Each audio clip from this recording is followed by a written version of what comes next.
Сайн байна хүндэт телевизээр харагчид. Өнөөдөр танд Будын шашны их сургуулийн хуучин монгол бичгийн Баяр багш, Бурхан багшийн 12 зохиол тухай хөөрж өгнө.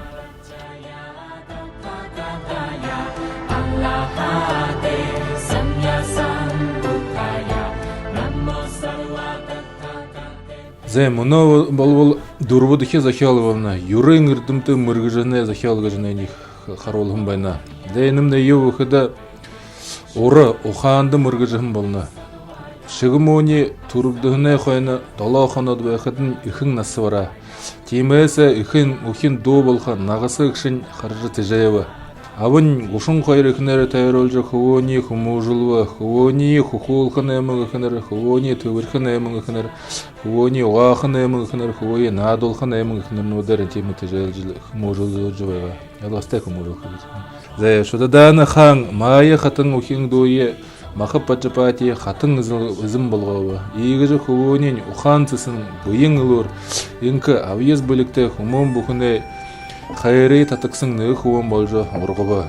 Читхаарт бусад хүмүүдээс хамт нэг үеийн хамгай мөргөн багш нарын бүшиг, үзэг, трэнэ ухааны заалгасаар хургуулд суралцж трэнер багш нарын огт мөдөөгүй бүшиг, үзэг, тоо, трэнэ бодолгын зэрэг мөдөдөг байв гэж.